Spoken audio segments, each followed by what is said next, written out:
और करगिल विजय दिवस पर प्रधानमंत्री मोदी ने विपक्ष पर बड़ा हमला बोला। पीएम मोदी ने बिना नाम लिए कांग्रेस समेत विपक्षी दलों को निशाने पर लिया।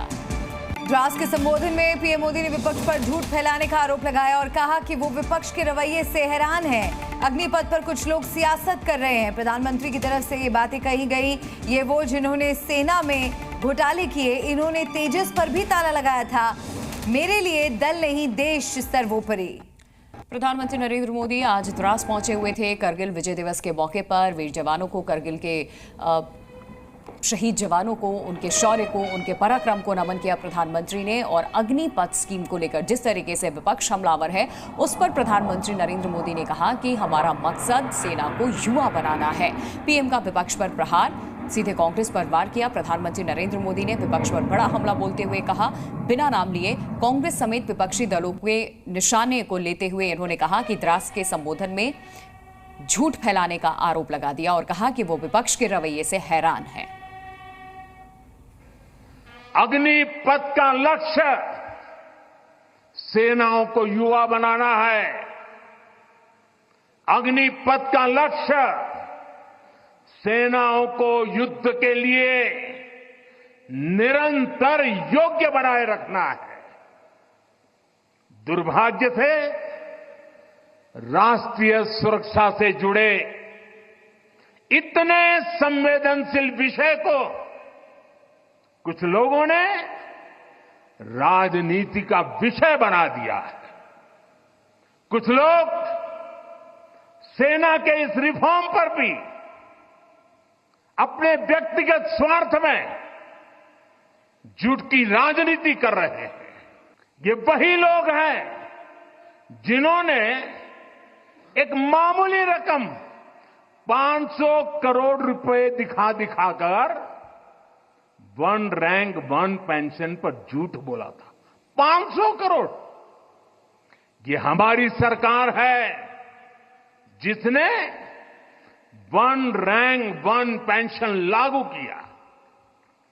पूर्व सैनिकों को 1.25 लाख करोड़ रुपए से ज्यादा दिए गए।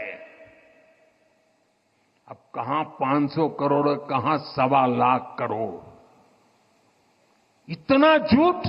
पाकिस्तान ने अतीत में जितने भी दुष्प्रयास किए उसे मुंह की खानी पड़ी है। लेकिन पाकिस्तान ने अपने इतिहास से कुछ नहीं सीखा है। वो आतंकवाद के सहारे, प्रॉक्सी वॉर के सहारे अपने आप को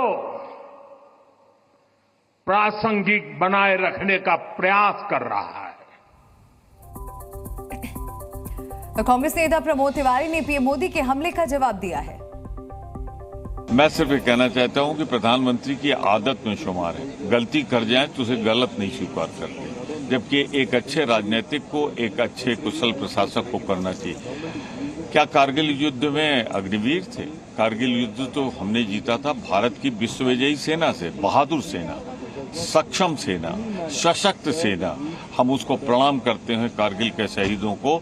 लेकिन ये कहना चाहते हैं कि 6 महीने की ट्रेनिंग के बाद इन अग्निवीर को सीमा पर खड़ा करना चीन और पाकिस्तान के सामने निर्दयता है, क्रूरता है और प्रधानमंत्री जी उसके दोषी होंगे। मुझे ये कहते हुए गर्व है कि हमारे सेना का एक गौरवशाली इतिहास रहा है और दुनिया के लोग हमारे वीरों को, हमारी सेना का लोहा मानते हैं। लेकिन अफसोस है कि भारतीय जनता पार्टी की सरकार ने अग्निवीर की जो व्यवस्था की है, जिसमें है कि 4 साल के लिए सेना में रहेगा, उसके बाद घर पे जाकर क्या करेगा? पकौड़ा बेचेगा। इससे ज़्यादा अपमान सेना का नहीं हो सकता है। और जब इंडिया पार्टी की सरकार आएगी, 24 घंटे के अंदर इस व्यवस्था को खत्म करके रेगुलर भर्ती करेंगे और सेना का सम्मान बढ़ाएंगे। तो अग्निपथ योजना पर पीएम मोदी के बयान को लेकर के आरजेडी के सांसद सुधाकर सिंह ने भी पलटवार किया। सुनिए। भारतीय राजनीति को भी युवा बनाने की जरूरत है। सबसे पहले तो 75 साल का बूढ़ा आदमी रिटायरमेंट तो ले ले। भारतीय जनता पार्टी में प्रधानमंत्री बनने योग्य तो सारे नौजवान होंगे।